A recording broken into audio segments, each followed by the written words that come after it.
people that writing the rules. Ain't the fame that I'm after when paying the dues. I've been through the pain that's reflected in the attitude. Might be winning now, but the thing is that I had to lose. So go and tell me what you really want to do. And lonely at the top, cause there ain't a lot of room. Ain't no other option, it's all I ever knew. So I'ma get it poppin', you know how I'ma do. I've been down through the blood and the sweat. Guarantee you can know I'm a threat. I've been down through the blood and the sweat. And I ain't close to being done yet, I'm going all in. Yeah, I'm going all in. And I ain't close to being done yet, I'm going all in. Yeah. They know I'm going all in.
All right. Let's see here. Raphael says I'm muted, so I took off the mute. Hopefully that took care of the problem. So we took it off just in time for our special guest. It's okay if we messed up, or I messed up with you guys, but don't want to mess up with our guys. Boy, our special guest tonight, our boy Wayne Breezie. What's up, brother?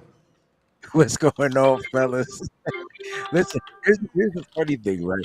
Like, people don't realize the production part. I just had this conversation, I think with Mike earlier on the show. They don't realize how much or Sterling. They don't realize how much goes into the production part. How nervous we be making sure Yeah. right buttons, and then we got to explain ourselves, and then we just blame it on technology, yo. But hey, Yeah. it's good to be here, Sure. fellas. I appreciate, yeah, bro.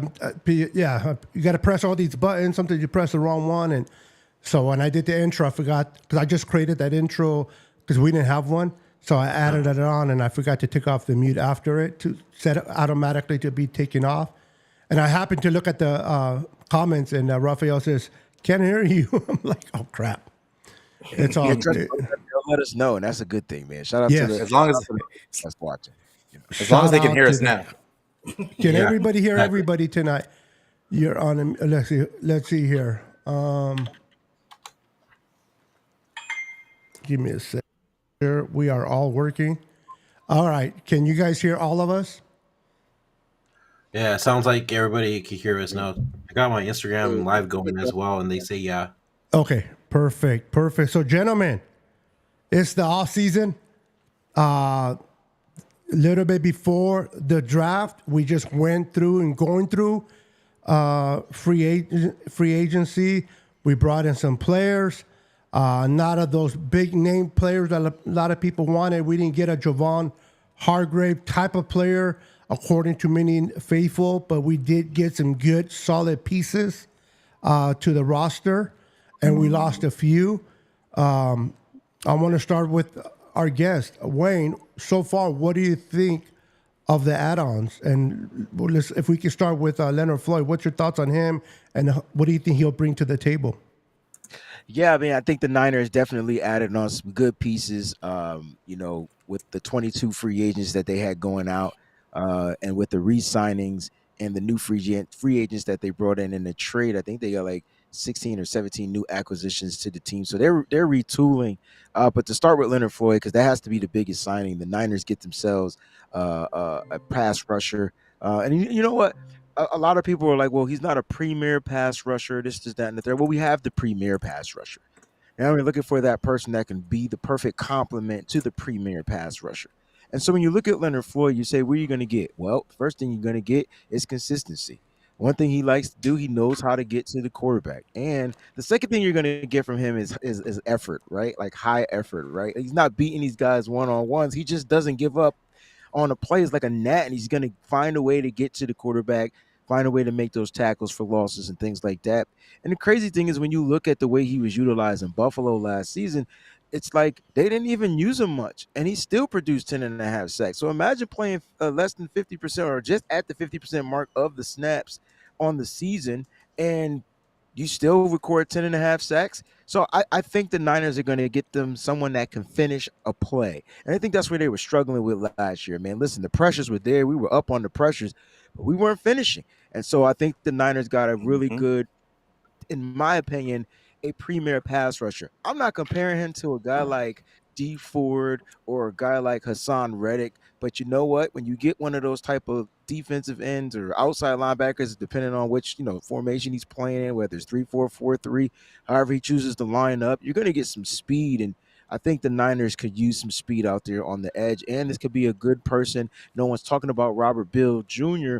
This could be a good person who Robert Bill looks up to and models his game after playing next to a guy and learning from a guy like Leonard Floyd. So the Niners do their due diligence. They bring in the right veterans to help push up the right prospects that we already have on the team. So I really do like the signing of Leonard Floyd.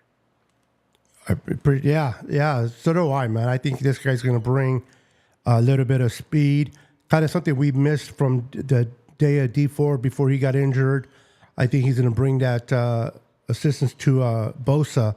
I'm excited to see what he does this year.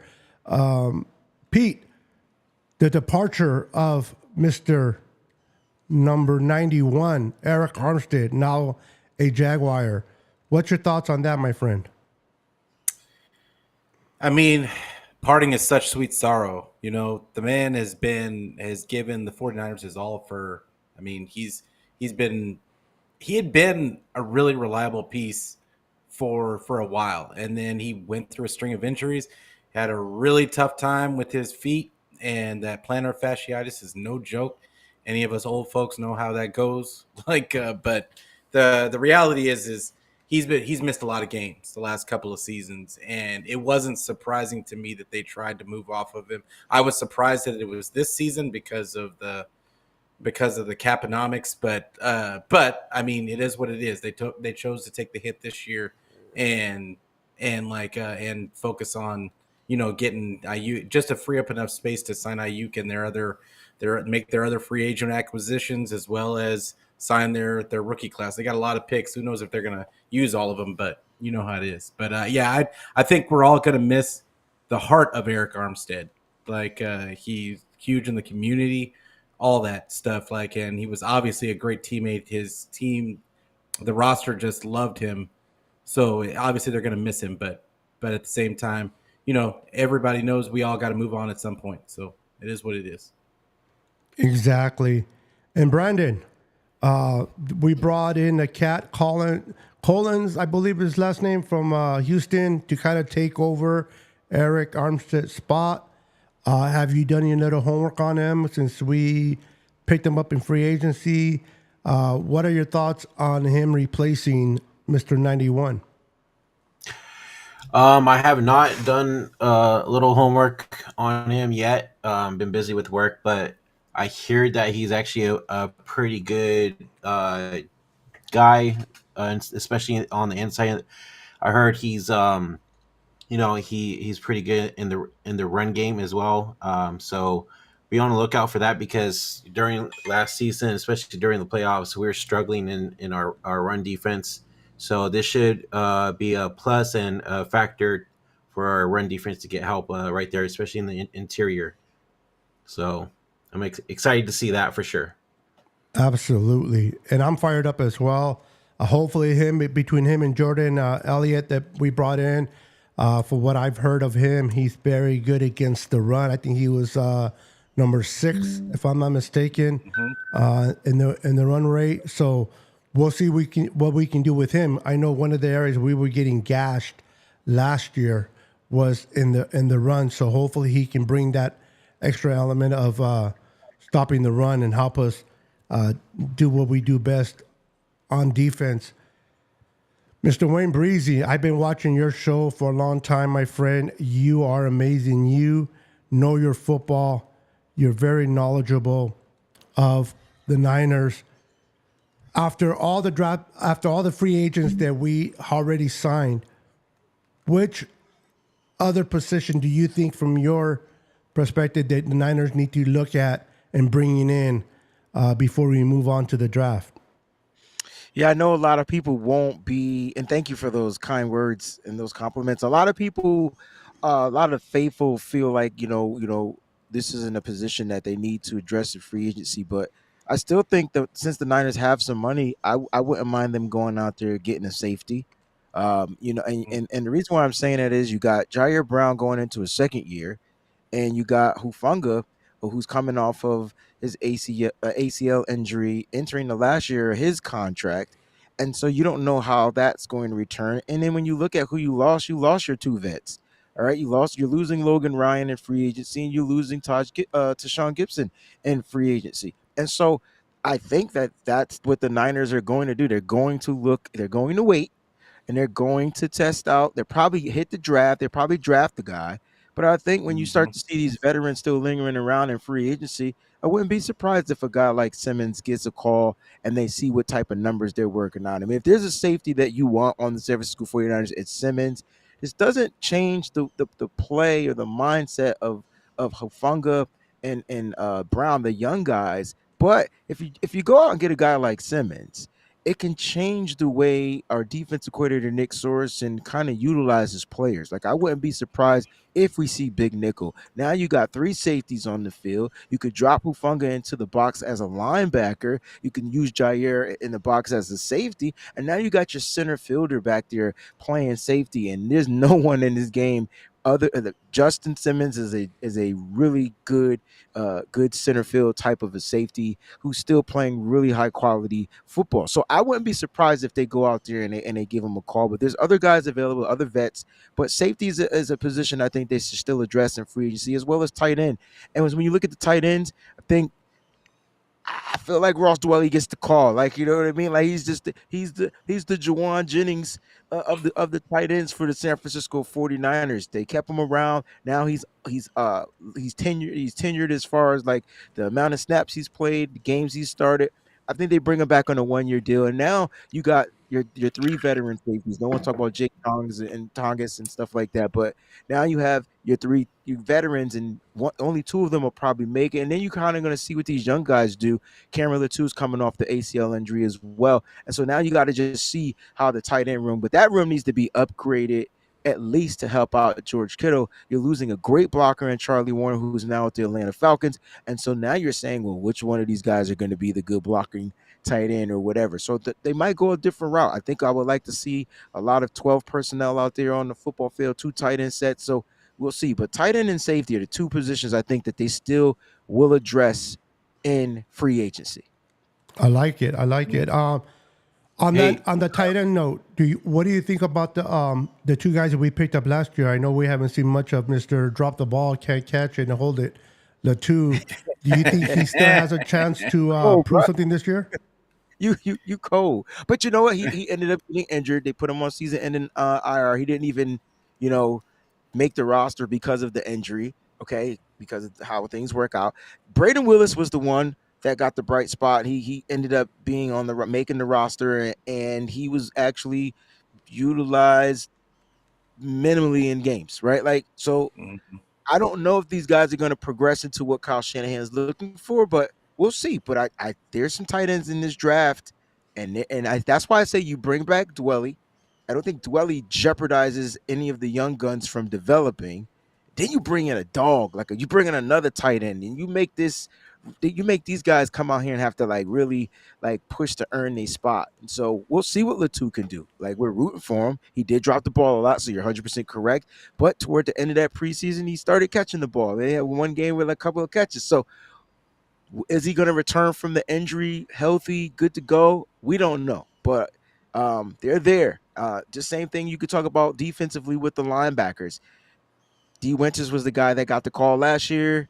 Graham wasn't. What's going to happen this year? We don't know. So we got to see what happens in camp and OTAs and how they come in, and how much they've learned and progressed. But this is a business.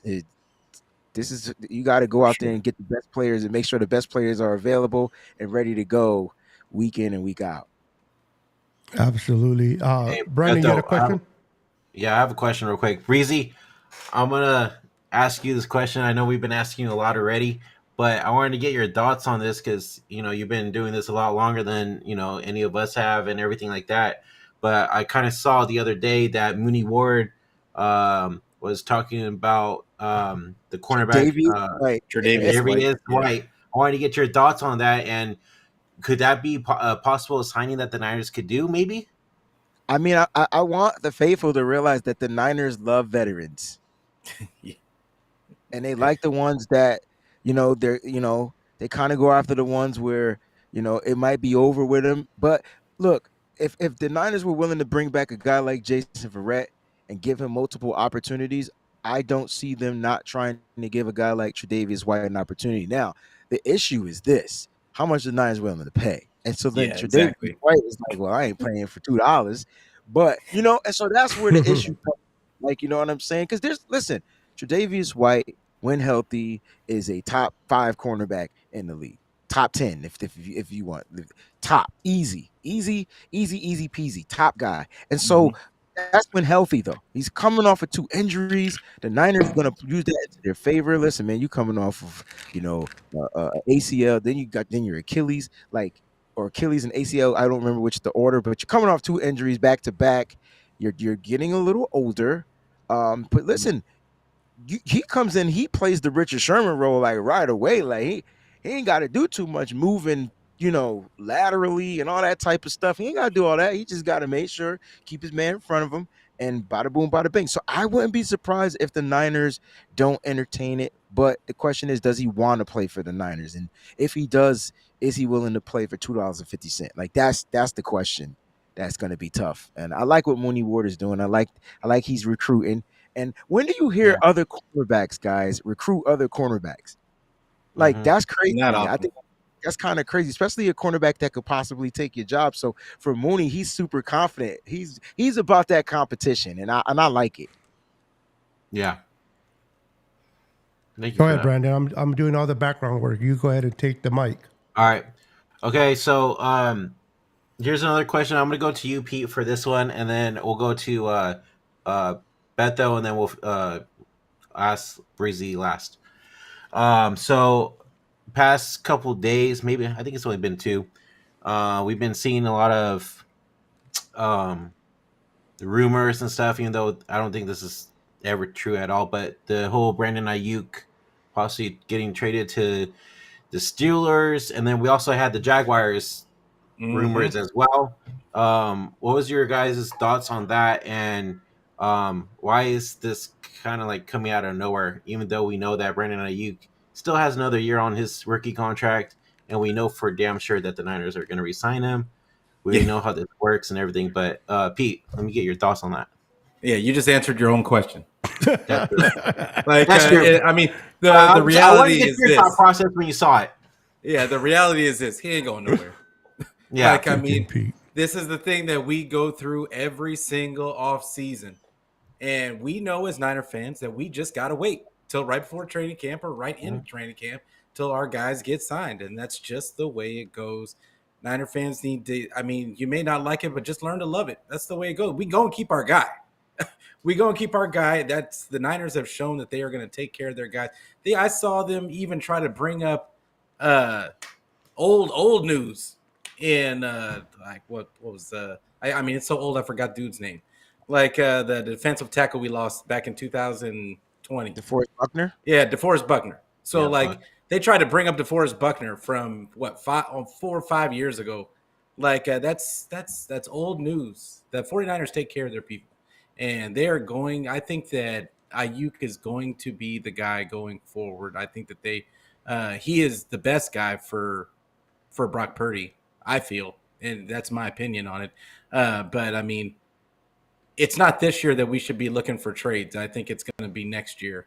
And unfortunately, like, I mean, that might be, it might not happen, but I mean, I think we're all looking at Debo a little sideways sometimes.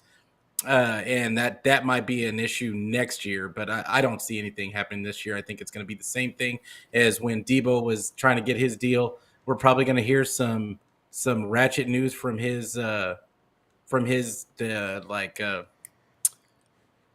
agent, but I mean, he's probably going to leak some stuff, but that's going to be it. It's just going to be like we're just going to have to wait till training camp. Yep.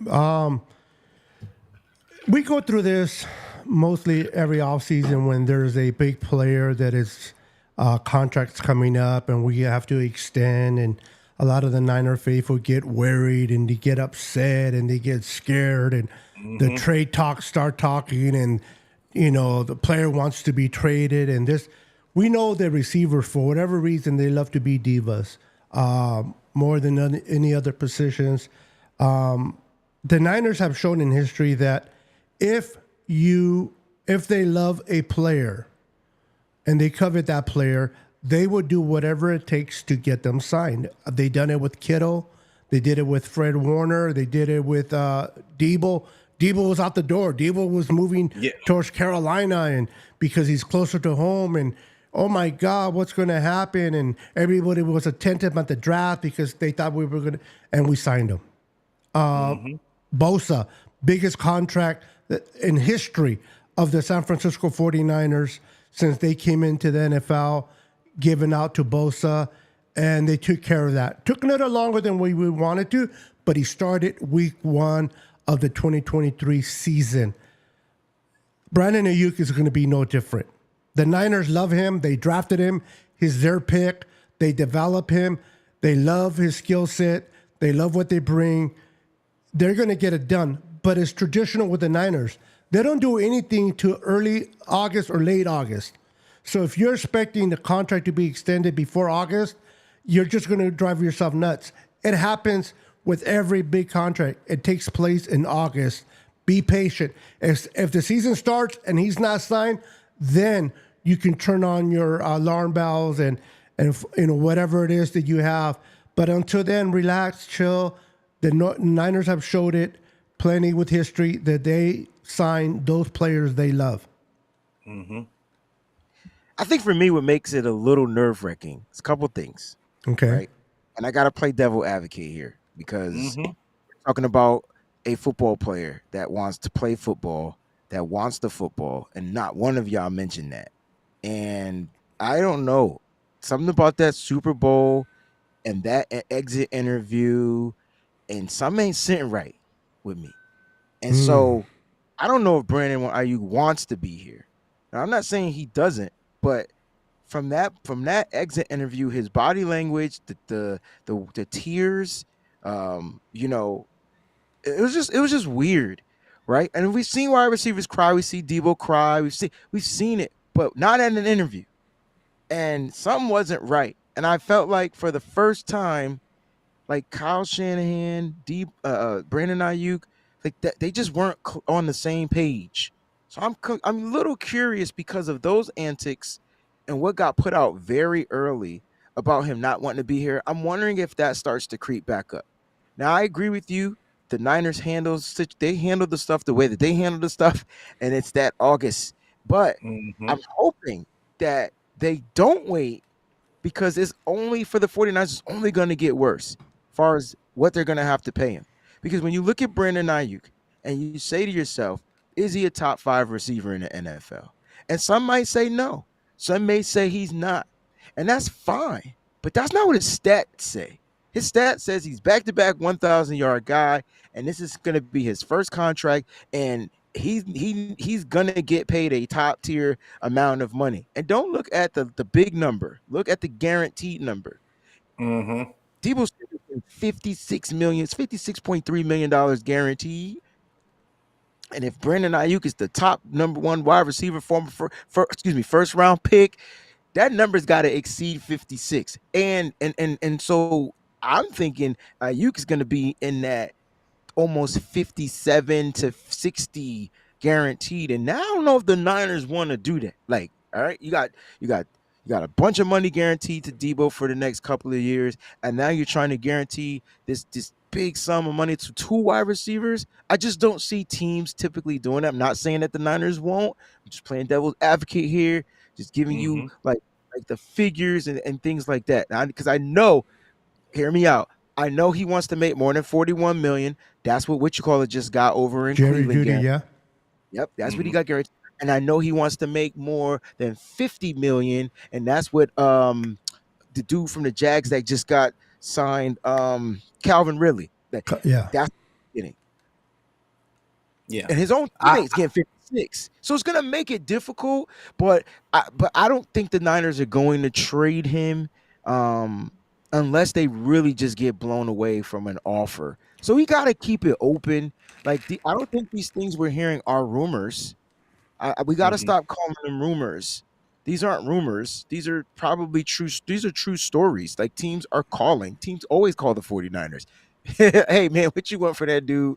Like it's a call. It's a phone call. Teams are going to be interested in players from the 49ers in the discussion. I'm sure they're calling, hey man, you want to trade Christian McCaffrey? Man, he had a really good year, but I'll give you bang, bang, bang. I'm not saying anyone's untouchable or things like that. I'm just saying they're going to call the 49ers. So I don't think these things we're hearing, the Jags, the 17th pick, and the Niners asked for the 17th pick, and Zay Jones, I believe, was the wide receiver. Like the Niners want a nice return Yeah. for a guy like Brandon Ayuk. And so that's the business part. And I think a lot of us just don't want to know like what the business side is like. But you got to think of your future. And when you look at Brandon Ayuk, you ask yourself, are we going to pay two wide receivers that much in guaranteed money? And that's tough. And so do I think that the Niners get it done? Yes. Like I think that that's something that they want to do. But if a team comes and tries and offers John Lynch and Kyle Shanahan a crazy offer, they might look at it and be like, hey man, we can address this and get a receiver and give him time to develop. Like, so I don't know. I'm hoping Brandon stays. I don't want him to go anywhere. Technically, he's under contract for the 5th year, like you said, and the Niners own his rights even after that because they can franchise tag his behind the next year, and that would be all hell Mm-hmm. breaking. So I think John Lynch wants to try to avoid all of that. He wants to get this contract extension done. But the longer they wait, fellas, the harder it's going to be. And so I'm hoping they change that this year because T. Higgins got to get paid. He might be the only other one. And so that's where it's going to come down to, man. These guys getting – oh, excuse me. I take that back. Think about Jay Jettas and those guys. They're looking for their extensions. They better do it before those guys get extended because if not, the Niners will be paying out the wazoo for Brandon Ayuk. I think just what you just said about as far as they're going to have to blow their socks off with an offer. Just like when Debo was up for his contract, they said it had to be a Godfather type of deal, and that's what we're looking at. And I don't think any team is going to give him that. I just don't see it happening. And like you said, devil's advocate. I could see. We know that they're not rumors. Like I fully believe the 49ers are talking to teams, but like I said, they would have to give so much that I think the 49ers are putting the price so high that I don't think that teams are going to be willing to go there. But I think the 49ers are always listening. If they're willing to knock their socks off with a deal, then I could see it. But yeah, I just think that as soon as they said number 17 and Zay Flower, they were like, okay, well, it was nice talking to you. but like, yeah, we're not going that. We're not crazy. Yeah, teams are going to make their calls, and you got to do your due diligence. You got to listen. I know some players are not big fan of it. Like some players feel disrespected when teams are listening to other offers, but the team has to see what works for them. They want, and they're looking forward to signing BA, like you said, Weezy. But you're right. If a team comes up and offers something that blows the Niners out of the sky, they're going to look at it and see, okay, how does this help us in the long run? They want Brandon Ayuk, but we're not going to be able to keep Debo and Ayuk on those high contracts, paying 25 plus for two. receivers each, it's a lot of money. People don't realize. And then when you get to Brock Purdy next offseason, things are really going to start getting tight. People think things are tight now. Wait until the quarterback gets paid and he starts getting somewhere around the 52 million per year contract. Then you're really going to see players. You know, some people got upset that Big 91 left this year. Once Brock gets paid, a lot of Niner fans are going to be upset next offseason because it's just the way the financials work. We want to keep the core of our players. We want to keep everybody. It's not Madden, right? It's real football. In Madden, you can bring anybody you want, pay them whatever you want, but in real life football, you can't. You got to work the numbers, and you got to see who is the one that helps your team best from the players you have on the roster. So do they bring him back? I think they will. But you're right. You know, other players are going to get paid. Now, let me ask this to Breezie, and everybody can answer as well. Do you think that the Niners are the type of team that are like, this is how much we're going to pay a receiver. This is how much we think your value is. It doesn't matter if Higgins, it doesn't matter if so-and-so gets paid more or not. This is the number that we think you're worth it. If you accept that number, we can work it out. If not, then we can try to trade you. Or do you think the Niners will have they would not, what's the question? The Niners will have to kind of compete with other receivers and pay them the top dollar. What are your thoughts on that, Breezy, on the knowing what the Niners do in the office, in the front office? I think it's both, right? I think the Niners do have a number, and I think the first offer is low. Of course. Always. Never want to start high. It's business, right? Yeah. So expect the Niners to start low and Ayuk's to start high. Like, and they gotta find a common. They gotta find a common ground, right? The same thing happened with Nick Bosa last year. You know, like I guarantee you that it ended up being something with language, but it really started with the numbers. Like the numbers was like, nah, so the Niners do have a number that they want to pay, but they also got to look at the market, and then they got to look at his production. And like, you know, Brandon Ayuk is gonna be like, look, man, I did all of this. And I wasn't even fit. Stop. Listen to what he's saying. I'm not even. I'm the fifth option. I'm not even.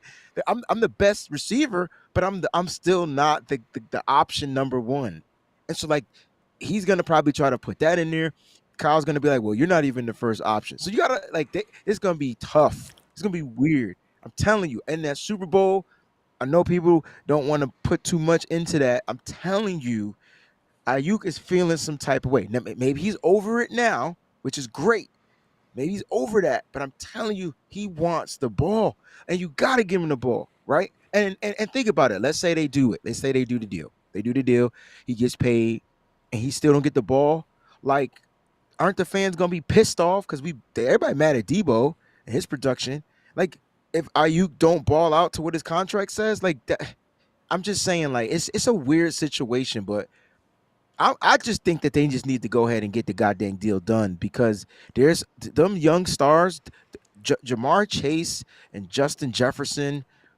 They're not blowing Ayuk out of the box, but they're getting paid. They're gonna get paid, and Ayuk is going to if Ayuk feels he's a top dog like one of those. Remember, those guys are the number one options on their offenses, and Ayuk is like, yo, I could do that too, and that's where the discourse comes in. Right? You got to pay me like I'm that guy. I don't care if you utilize me or not. That's on you. But I'm that dude. Like that's Ayuk. And so that's why it's tougher. We're more tough than what we think. It's not going to be an easy thing. I'm sure Ayuk wants to play football with the team that drafted him, but he's getting older. He's getting more mature. He's starting to understand the business a little bit more. Like things are different. So I'm all for Brandon Ayuk, and I'm saying that he's returning, and I don't want him to go anywhere. I think this offense will look totally different without a Brandon Ayuk. We haven't had a guy that could run routes, get open like this since T.O., and but what happened to T.O.? I just don't want him gone.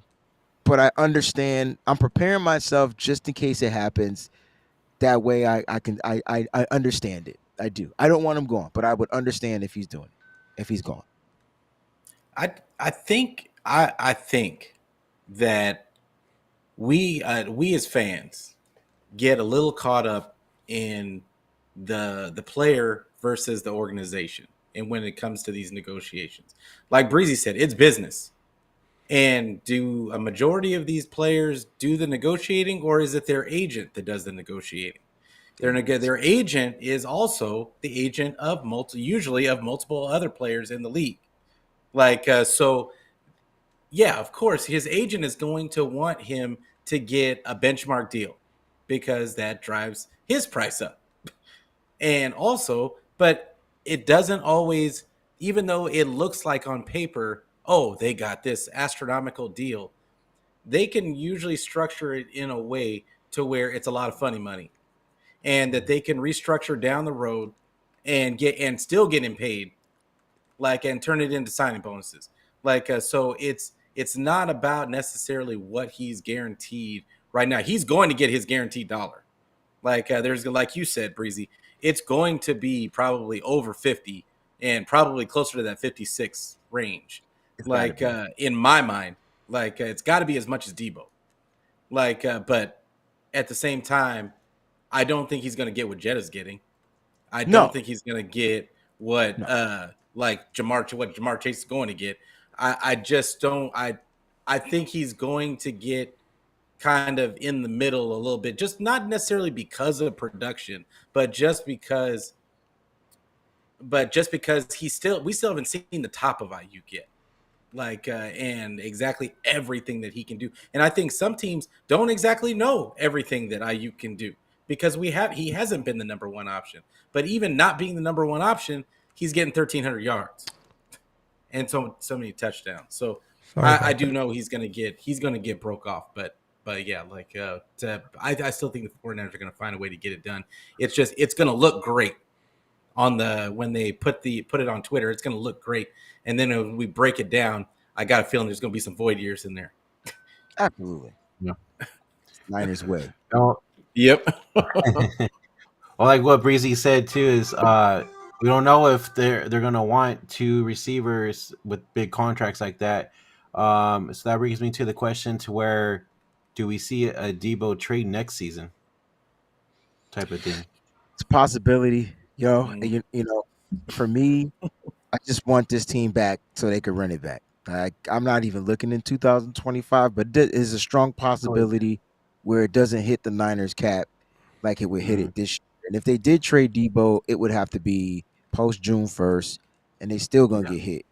So at the end of the day, that's a possibility. But for me, I just want everybody that was here last year that played a role in what they did to get the opportunity to run it back. And I think for me, this is the year of running it back. You know what I mean? And so I just hope that they run it back with the same core. Brandon Ayuk, Debo. That offense just needs to come back and get a different crack at it. I think Brock's going to be that much better. He's understanding these defenses and how they're trying. I don't think they can trick him much more. I think now he understands that there's aggressive blitzing, there's delayed blitzes, there's disguised blitzes. There's so many. I think now that he's gone through the fire, I think he's going to be that much more better going into 2024. So I just hope that they run it back with that, at least with that same offense. We already know that they done shift and shape that defense. They getting tough up the middle. They are not getting ran on like they did last year. I think that was first and foremost. Yeah. But the offense, I think they need to just bring that offense back. Find a way to extend Brandon Ayuk. Stop bull cripping. Get it done. They should just get it done. Here's my question. For you, Breezy, is that, we talk about Brock learning and developing. Does Kyle develop? And does he figure out a way to develop it and flesh out his drop back game?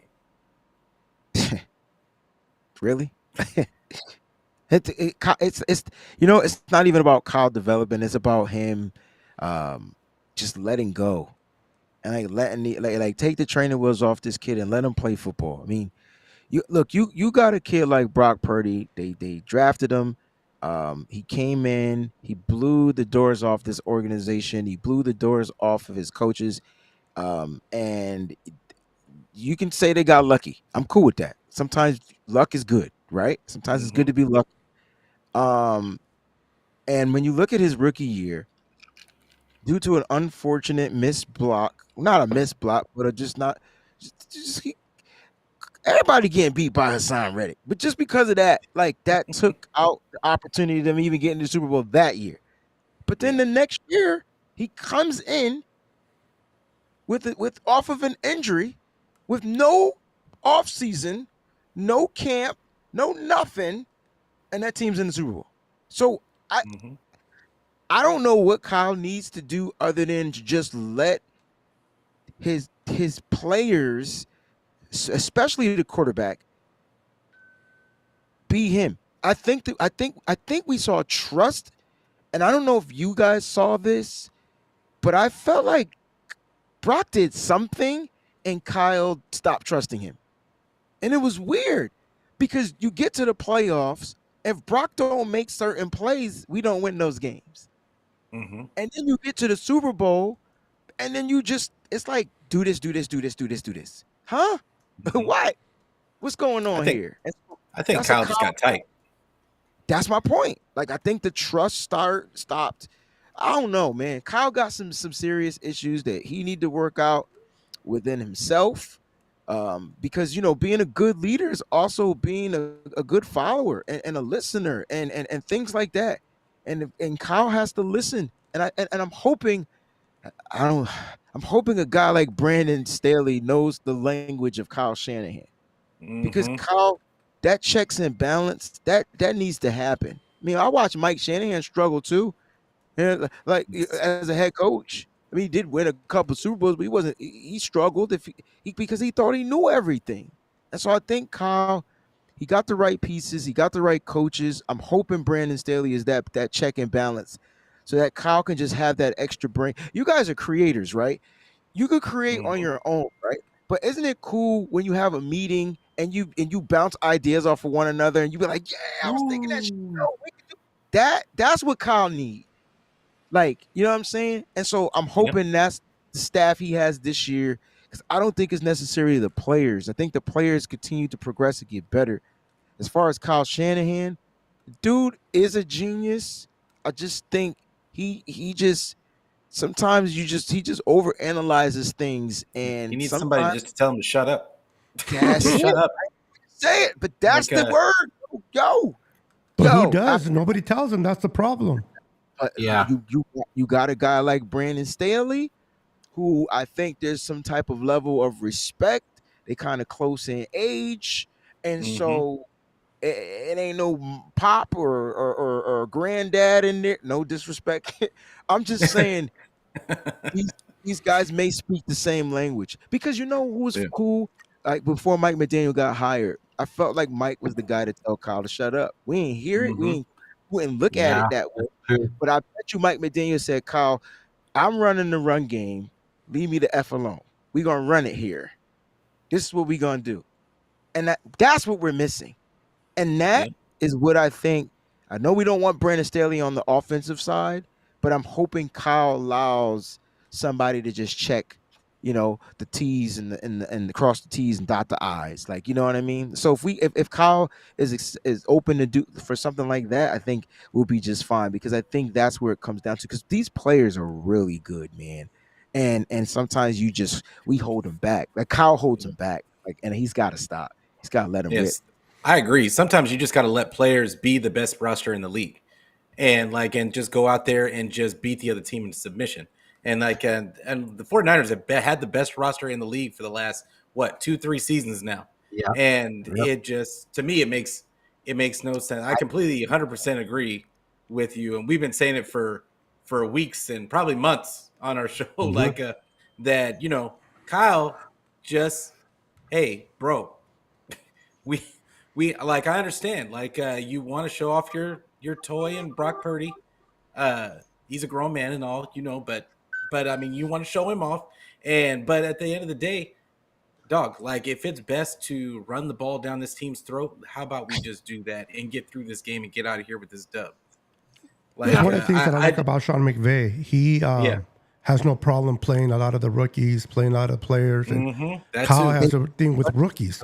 That's right. Like the totally different mindsets. Like Kyle has trust issues, and Sean McVay is like, whatever happened. If it Yep. work, it work. If it don't work, we'll come back to the drawing board. That's the difference. Like Kyle, And I feel only like way Kyle does that is if his back's against the wall, his players are hurt. Yes. He got to use the Yes. play. yeah, I feel like too, like you saw in the championship game against Detroit. I feel like Kyle there let Brock play and let him, yeah.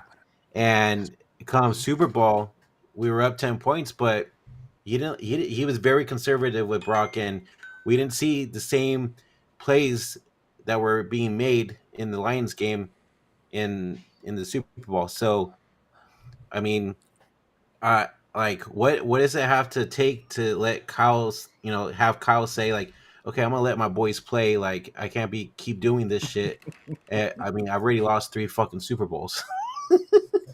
You know what I mean?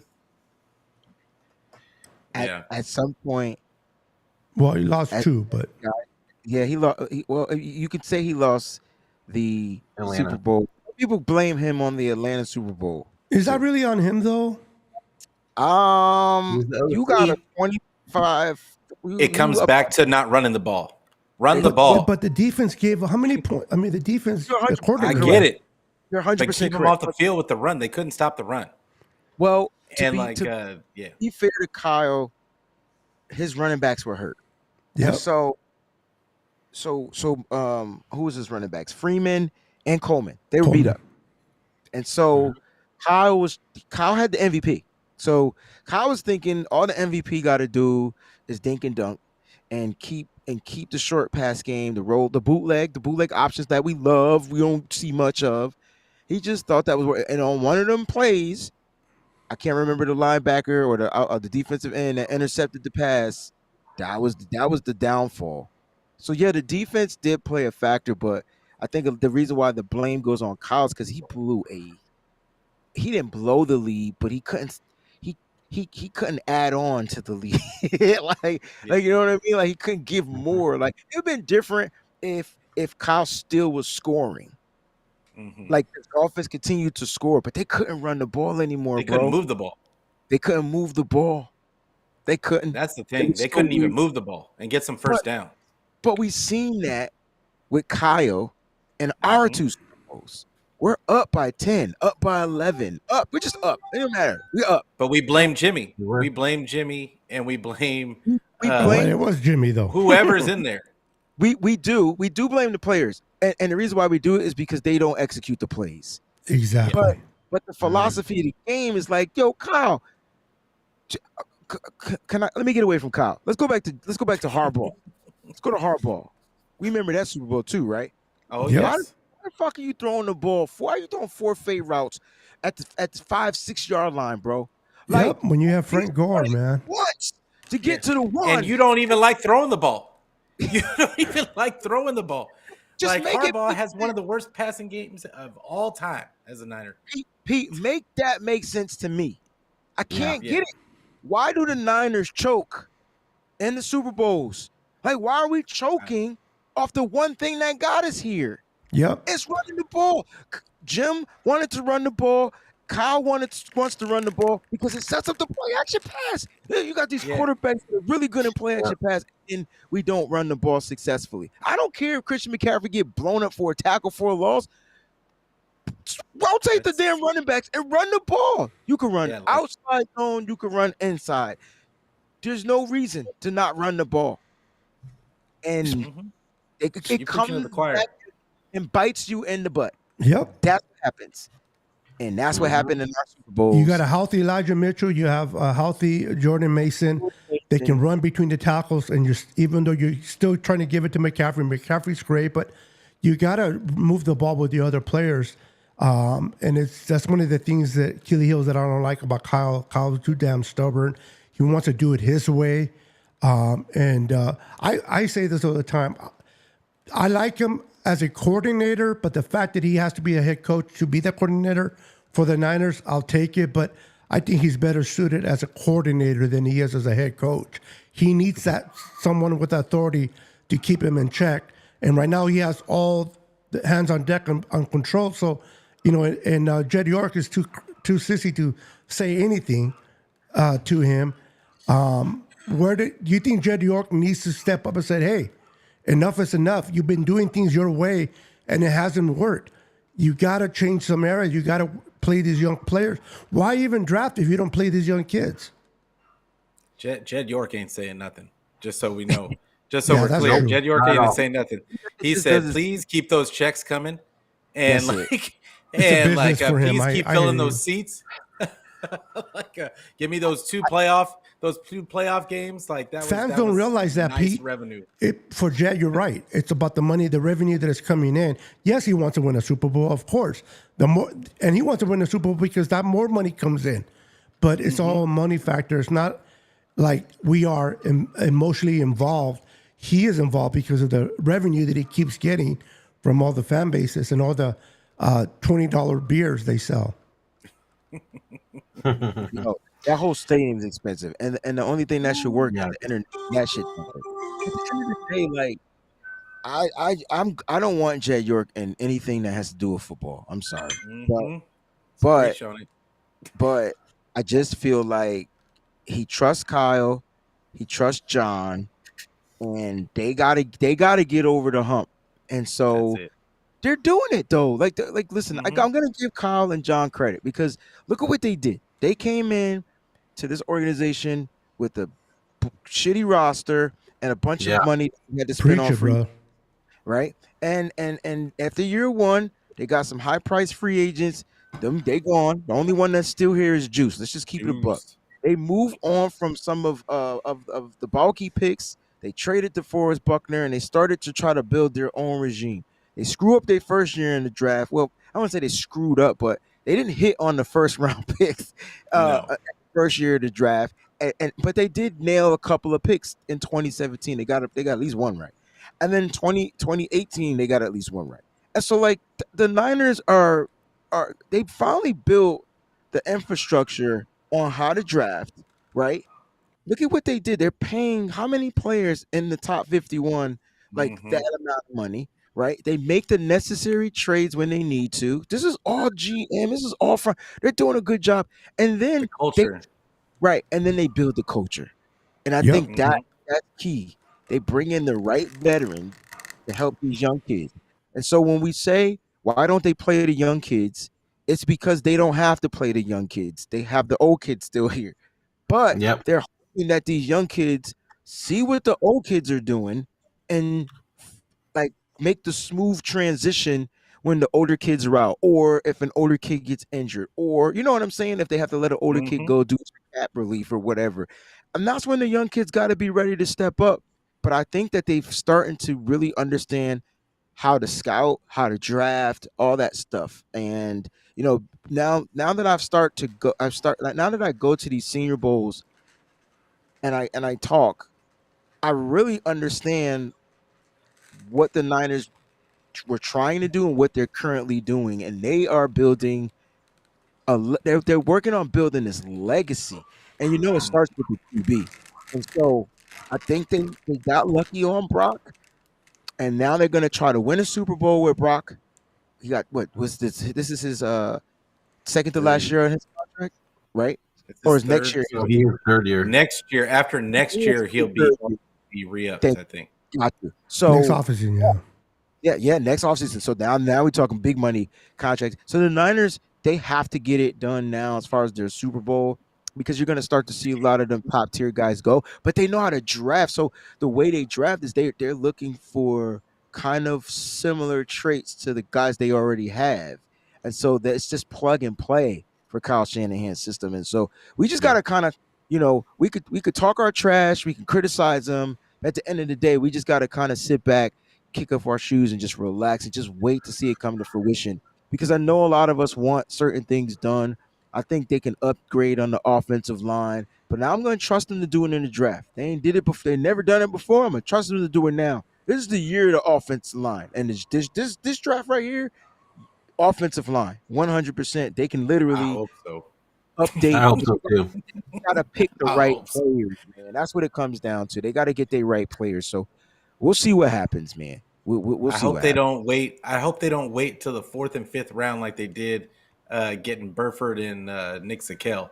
Like, See, at that point, did they really need to address the offensive line at that point? See, and that, we like, needed a center. That's what we were looking for at that time. you know what the Niners don't do? They Tell won't him. draft. Tell him. Yeah. They won't. They wait for that center to be available. I'm gonna tell you that the bad news that I got today from Connor Williams, man, I almost cried because if there was not a 49ers center, there's not a free agent center out there that had 49ers written on him, and it was him. And unfortunately, he's contemplating retirement because of the severity of the knee injury of the ACL that he suffered last season with the Dolphins. So, Damn. it just sucks. But that's what they do. That's what Kyle Shanahan does. It's a specific type for the center position for Kyle, and so you got to be athletic, you got to be mobile, it's certain traits, man. You know, I don't think they're going to draft the center, but if Jackson Powers Johnson is available, I'm hoping John Lynch is listening to this show and he's sitting there at 31 because no one wants a center. Please draft him. You will be happy for the next 15 years. Like, I promise you. Like, it's an ugly pick. It ain't sexy. He's the best offensive lineman in this draft. Jackson Powers Johnson out of Oregon. If they could get him, we will be set at that I've been hearing position. about him. I've been hearing he's pretty good. What is it? Why is it with Kyle and John? They put all that money, they put all the resources into the defensive front line, but they just get players they can scheme wise offensively on offense. I understand it's all about the scheme that Kyle puts out there, but if you can protect Brock Purdy, if you can give him a little bit longer, I mean, the kid can play under pressure. We've seen that. We like that about Brock Purdy, but you still got to be able to protect him, give him an opportunity to do what he does best. Why is it that they put all that money in the front of the defense, but not so much other than Trent Williams offensively? I don't understand that. I think offensive linemen are a premium in the NFL now, and there's just not a lot of great offensive linemen out there. And when you look at it, Kyle prioritizes the run game, and you being able to run block like more than he prioritizes the pass blocking, because he feels like if you can just execute and get in position and put up enough, just give the guy a couple of seconds for his guy to get open. Like, that's all he needs. He doesn't need you to hold up in protection for 2 and 3 seconds. That's the way Kyle looks at it. Yeah, I feel that's what I see from him.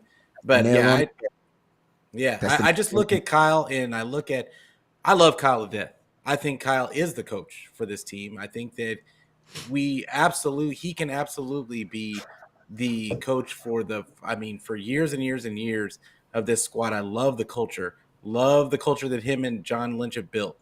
I just want to see him get over the hump, because I know once he gets over it, it's over for the league. Once he figures it out that he can trust those guys and that he can just let go, like Breezie said, let go a little bit and just trust in the fact that he's got the best team on the field. Then that it's a wrap. It's a wrap, in my opinion. But yeah, I'd love to see them go out and get O-linemen.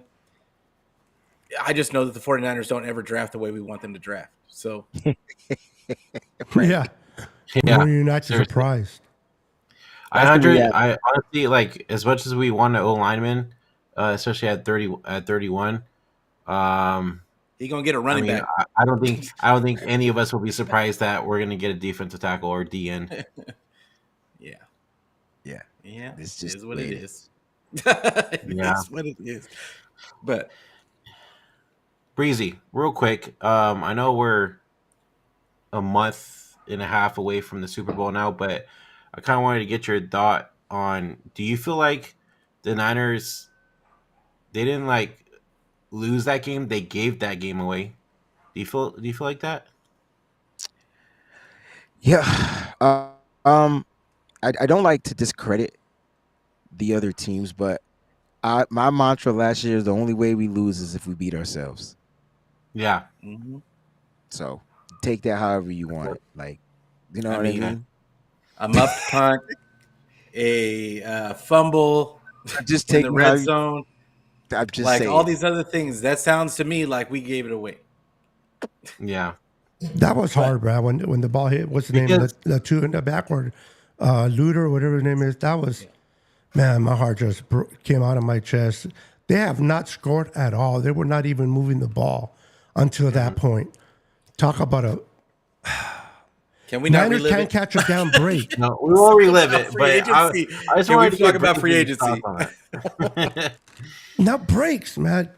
Freaking, how many times did they turn over the ball? The Chiefs only lost it once.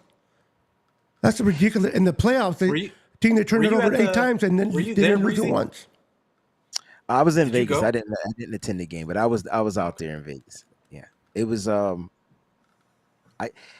can't explain it. I can't explain the football game. It was too good. It was too good to be true for 3.5 quarters, and it's like they lost almost like the identical way. Like it's just In 2019, for It's 3 quarters, been- we're all fired up. Yeah, Right. for real. I Yo, think it went I think it went downhill as soon as Greenlaw got hurt. I think that's what happened. and too. the whole energy shifted, right? Mhm. Kelsey and- wasn't doing much until Nah, he got man. hurt. It's funny because I put out a tweet and I said something about, I can't remember what it was, but it had to do with Greenlaw playing in this game. And the reason why I brought that up is because when Kansas City came to San Francisco, that was Christian McCaffrey's first game. Mhm. Kansas City couldn't do what they wanted to do until Greenlaw got hurt. I don't know if you remember that game. Yeah. But Greenlaw leaves Yeah. that game with an injury, and next thing you know, the middle of the field kind of like opens up those Mhm. Travis Kelsey routes, and they kind of blow us out of the box. Like we ended up losing players. So like that's how much of a factor, how great of a player, how much of an impact Dre Greenlaw is on the 49ers defense, and we're wishing him Yeah. a speedy recovery too. He need to get his ass healthy ASAP. Please, like, please. Sir. ASAP.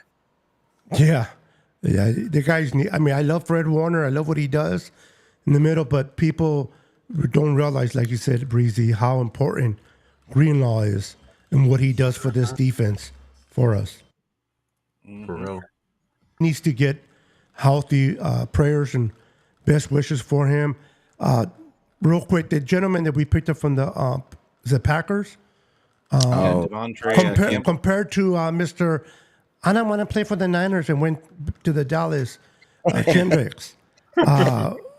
Between those two guys, who, without our feelings in, what do you guys thought? Which do you think would be the better player in this scheme? Kendricks would have been, or the guy that we picked up? Well, I mean, at first it was Kendricks, right? Like he's still tackling at a high level. We struggled with missed tackles last year, so at least we knew he could do that. He could blitz on the line. Sure that. He's pretty decent in coverage still, even though he's an older player. But I'm going with Campbell. Like I think this guy's gonna play with a chip on his shoulder the whole season. And good luck to whoever he's going to hit this year. There's something wrong with him and the communication in Green Bay. And you couldn't show me another player that didn't want to be there. People forget that when players don't want to play in a place, they play differently. Like their body language is different, their performance is different, and they waiting to get the hell out of there. Like you gonna cut me, right? Like do what you got to do so I could go play football. I can tell he still wants to play football. You saw it on his face on signing day. That guy's got a chip on his shoulder, and if we play the Packers this year, good luck. Because that guy is coming. I can tell you that right now. And it's a good piece, too, because he's not just a stopgap guy for Dre Greenlaw to get healthy, man. The Niners have the ability to run 3 linebackers out there on the field like we used to see, even in nickel package, like without a regular nickel back out there with the coverage skills of a Dre Greenlaw or whatever. So I'm excited to see what the Niners do. But they get another tackling machine, man. He's a former All-Pro. So he has the ability to get back to All-Pro. If he's going to be playing on an all-pro defense, I'm excited to see what Devontae Campbell is going to be able to do. Yep. We come down to that hour, guys. But before we go, I want to ask this question. Mike Silver, he's kind of been writing, kind of hitting everything that has been taking place this offseason. He said that he feels that there's still a big move that needs to be done by the Niners. Do you think that we're done with the big moves? Do you think there's still a big move, maybe a possible trade that might kind of surprise us, get us by surprise? Or do you think anybody they add is just going to be smaller pieces for depth? Or do you think they just might get that missing piece like Sartan from the Denver Broncos to pair up next to Ward? What are you guys' thought? And then we'll close it with that. We'll always start with you, Breezy. Man, they didn't make the big splash in free agency. But I don't think they needed to, because when you look at this team, you just needed to replenish some of the spots, and you're trying to upgrade the players, the spots that you lost with the players that left in free agency. So, look, I don't know if Denver is open to trading to Patrick Surtain, but I bet you John Lynch on that damn phone. Like, you know what I'm saying? So they're on the phone. But I don't know if you see a big trade, because now you're talking about giving up first round picks, and I don't know if the Niners want to do that. Not when they know that they're going to need offensive linemen and defensive line. They need players. So I don't know if they want to give up some first round picks just to shore up that back end. And Patrick Surtain is the man, but you could sign Justin Simmons and still have the man. Like he's the man too. So why not just pay the free agent guy? So maybe that's the big move. So I don't know what they want to do. All I know is I like the corners. I think the corners are going to be fine. I think they I like the new acquisition of Yadam. Oh, I can't wait to see him play. He's like I like him. He's a developed looter. So if Luter ever develops in the 49ers defense, that's what you're going to get from Luter. He's that type of a defender. So I can't wait to see what he does. But I think the Niners are done making these big moves. I think the only thing they'll do is probably sign another or a couple of other free agents. I think they're going to really try to hit this draft. Now, remember, some players aren't going to get signed in free agency right now. And so keep your ears open. The Niners are freeing up money. And if the Niners are struggling in an area, the one thing we know John Lynch is going to do is do some type of in-season trade. So there's always fireworks with the San Francisco 49ers. So it doesn't have to be right now, but there's always going to be a big bang happening at some point. What about you guys? You guys want to add anything, Brandon or Pete, before we shut it down? Just real quick, I thought it might have been possibly Khalil Mack. If anything, it was a long shot for Joey Bosa. If that stuff didn't happen with the Chargers, but I know a lot of people wanted the Bosa brothers together, but I didn't think it was going to happen just because he's injury prone, and I think he's going to cost a lot of money as well. But I don't know if they wanted to play together, though. I know a lot of people would like him to play together, especially their mama. But I don't know if they wanted to play together, because they all want to do their own thing. I don't know. It would have been nice, but it's like. But also, Khalil Mack was kind of up in the air too. A lot of people were saying, he wasn't going anywhere. Harbaugh loves players like that. Yeah, because Chargers needed to clear up hell cap room themselves, so that's why those two were one of the big, products that if they were going to keep him or not. Yeah, they restructured though, right? Yeah, they restructured. Both of them did. Yeah, so they got rid of Mike. They got rid of Keenan Allen and Mike Williams. They got rid of So I mean, they're probably going to get rid of a couple of other guys that are probably making money that shouldn't be making money. But I don't know. I look at this year, and I think that I don't know that. I know that everybody was really kind of praising Mike Silver. I don't think he got anything out of the box. There was no big, huge move made. I know we're not sitting there saying Leonard Floyd is a huge splash move. I think he is a good piece for the 49ers, but I don't think that that's a huge splash move, in my opinion. I think they were questioning his thoughts on the Eric Armstead being the big move that they were going to, But if there's asses you kiss very well in the organization, you're going to get good information. So yeah, they would have kept Arik if he took the pay cut. Yeah, You don't want to take the pay that's cut. my thing is they would have kept him if he would have taken the pay cut. I don't I blame don't think him, that was though. a big splash move that he was talking about. I think that he was trying to throw something out there, thinking that it was going to happen. Throw And it anything didn't against the happen. wall, see if it sticks. And exactly. And then if it doesn't happen, you know how the fans go. Like they're going to forget that he said it. Like 2 weeks down the road. So like Yep. the media Exactly. does that all the time. But Yep. I just look at it the rest of this offseason. I don't think they're going to add anything huge. I just can't see it. I think that they're going to save some of that money. I think that they made that cap space last season to flip over to this season so that they could pay the main guys that they needed to pay. They Exactly. brought in a bunch of depth pieces, which I thought is exactly what they needed. I love the Yadam signing. I loved the Leonard Floyd signing. I loved the guy from the Texans. I can't remember his name right now, but I love that signing as well.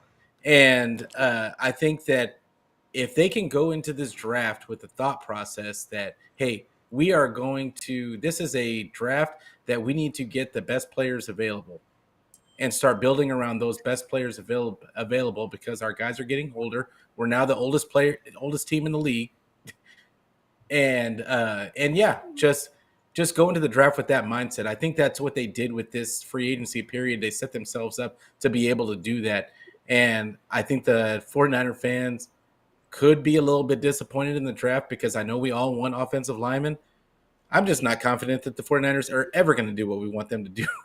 So yeah, it is what it is. But yeah, I think they did what they needed to do in free agency. So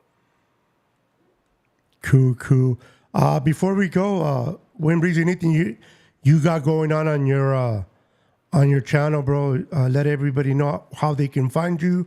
For those that don't, know who you are or what you do, let them know, and what you got going on this week, brother. Everybody and their mama should know who you are, but just in case.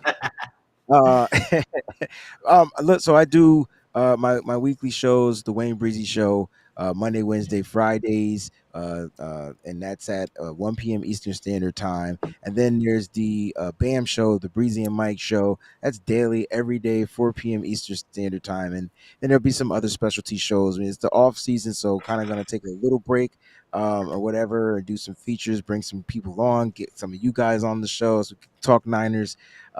Even though we got that time difference, we'll figure that out. But yeah, man, that's what we're doing. Just go to at the Wayne Breezy, whether it's on YouTube, the X, doesn't matter. It's at the Wayne Breezy. Had to put the in there, try to brand the name.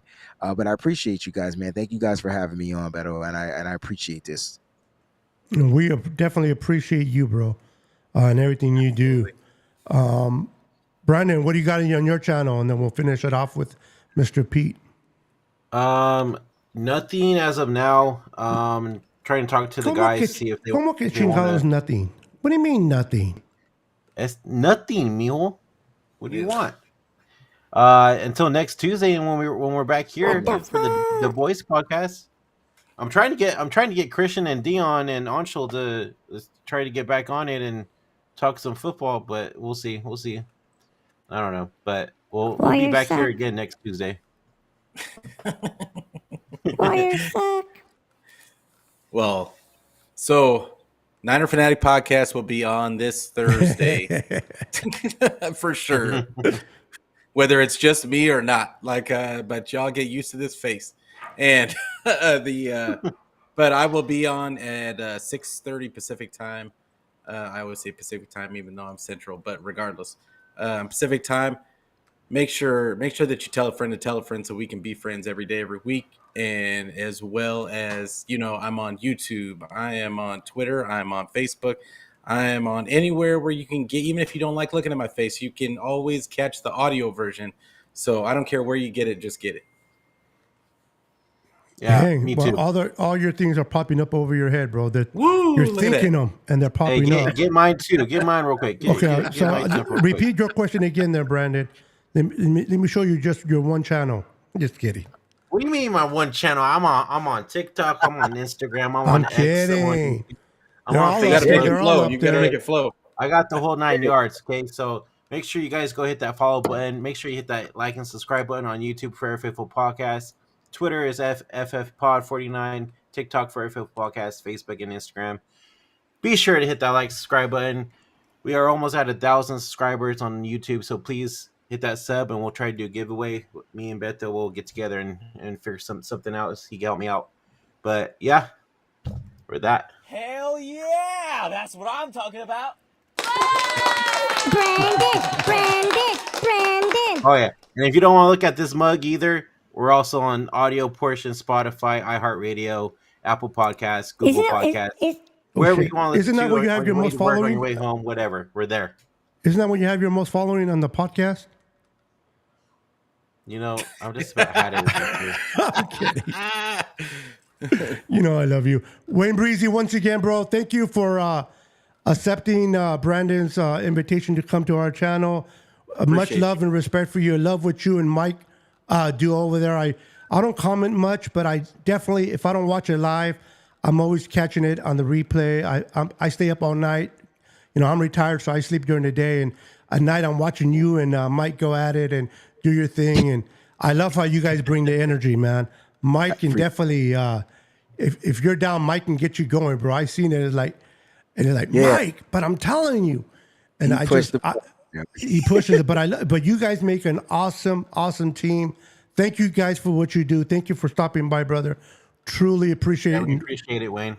Yeah, And we appreciate want to just say thank you to the all-stars of the show, is everyone in the comments. The MVPs of the show is everyone in the comments. You guys deserve all the praise.